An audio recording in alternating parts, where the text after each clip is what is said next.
নিরাজনে দিবে তোরে দোজকের আগুনে। তাই এমন একদিন আসবে চলে বুক বাসাবি নয়ন জলে চোখের পানি পড়বে সেদিন ঘরে। সেদিন হাত তুলিয়া চাইবে মা, সেদিন হাত তুলিয়া চাইবে বাপ যত কিছু কইয়াছ পাপ। তাই জালালি কয় তওবা কর জীবনে তুই, জালালি কয় তওবা কর জীবনে নিরাজনে দিবে তোরে দোজকের আগুনে, ফুলবে তোরে দোজকের আগুনে নিরাজনে দিবে তোরে দোজকের আগুনে। সুবহানাল্লাহ। লা ইলাহা ইল্লাল্লাহ দাবি করলেন, দলিল দিবেন কি? দলিল ছাড়া যেইভাবে দাবি গ্রহণ হয় না, দলিল ছাড়া আল্লাহ রাসূল পাওয়া যাবে না। সুবহানাল্লাহ। ও আমার জ্ঞানী গুণী ভাইয়েরা, বাবারা, বন্ধুরা, আজকে এই দুর্গাপুর মাহফিলের প্যান্ডেলের যে জায়গাটুকু আছে এই জায়গাটা দাবি করলাম আমার। আজকের মাহফিলের সম্মানিত সভাপতি পীর মাওলানা আবু বকর সিদ্দিক জালালি এবেডা কয় এবেডার, আমি বললাম আমার। একটা জায়গা দুইজন দাবিদার হলে ঝগড়া হবে কি হবে না? ঝগড়া করে ক্ষান্ত হবে না। আপনারা বোধহয় সোনারগাঁ থানার মানুষ, সোনারগাঁ থানার মানুষ। এই সোনারগাঁ উপজেলার মধ্যে কোন কোর্ট কাছারি নাই। আপনাদের ডিস্ট্রিক্ট হইল হবিগঞ্জ, হবিগঞ্জের মধ্যে কোর্ট কাছারি আছে। একটা মামলা দায়ের করা হবে আবু বকর সাহেবের কাছে।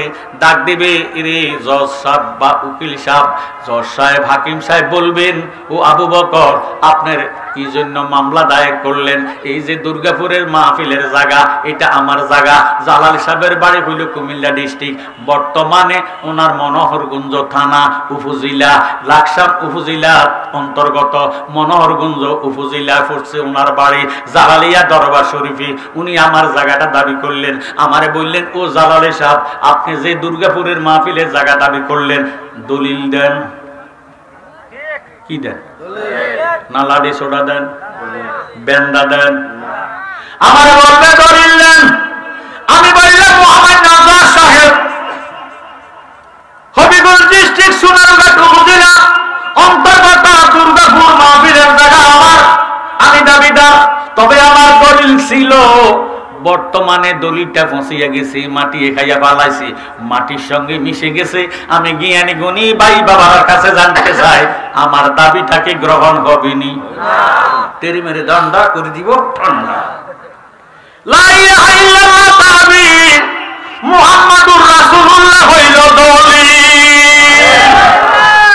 যারা বলে, যে মৌলঙ্গীরা বলে, যে আলেমেরা বলে, যে শয়তানেরা বলে মুহাম্মদ মরিয়া ফসিয়া গলিয়া মাটি হয়ে গেছে, মাটির সঙ্গে মিশে গেছে, ফসিয়ে গেছে, মাটি খাইয়া বানাইছে, কিয়ামত পর্যন্ত তারা আল্লাহ আল্লাহ বলতে পারবে না, মাদুকা করতে পারবে, তাদের ইবাদত আল্লাহর দরবারে কবুল হবে না। আমার জ্ঞানী গুণী ভাই বাবারা, বন্ধুরা, এবার আমি দলিল দিলাম, নেন। মোহাম্মদ জজ সাহেব আমার দলিল আছে, দলিল নেন। হাকিম সাহেব এই দলিলটা উল্টাইয়া দেখতেছে, দলিল আছে ঠিক, দাগ নাম্বার নাই, খতিয়ান নাম্বার নাই। আমি জ্ঞানী গুণী ভাই বাবার কাছে জানতে চাই এই দাবিটা কি গ্রহণ হবেনি? দলিলটা গ্রহণ হবেনি? এটা ভুয়া, এটা কি ভুয়া দলিল, জাল দলিল। লা ইলাহা ইল্লাল্লাহ হইল দাবি, দয়াল নবী মুহাম্মদুর রাসূলুল্লাহ হইল দলিল। দাগ নাম্বার কই, খতিয়ান নাম্বার কই?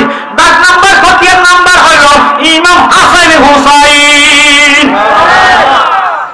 এখন হাসান হুসাইনকে সিনার দরকার আসেনি? এবার আসেন, গভীর মনোযোগ দেন, তাফসীর নেন।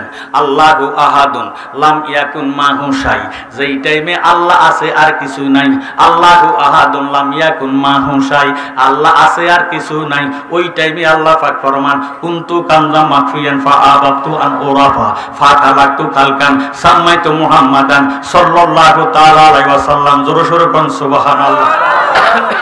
আমার আল্লাহ পাক ফরমান আমি ছিলাম গোপন বান্দ, আমি খোদা প্রকাশ হওয়ার জন্য, পরিচয় হওয়ার জন্য আমি আমার বন্ধুরে বানাইছি। কি দিয়া? কি দিয়া? আল্লাহ রাব্বুল আলামিন নূরে মুহাম্মদের আলাদা করলেন।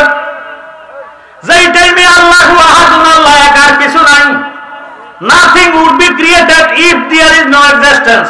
ও প্রফেট মুহাম্মদ মুস্তাফা সাল্লাল্লাহু তাআলা আলাইহি ওয়াসাল্লাম যেই টাইমে কিছুই বলতে কিছুই ছিল না, ওই টাইমে আল্লাহ রাব্বুল আলামিন নূরে মুহাম্মদীকে আলাদা করিয়া আল্লাহ ডাক দিলেন, ইয়া নূরুকুনি হাবিবি, হে নূর তুমি আমার বন্ধু হয়ে যাও।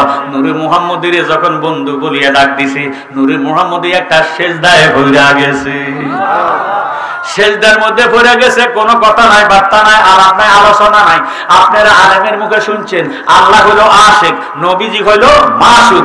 মাসুক যদি কথা না বলে আশিকের কাছে শান্তি লাগে না।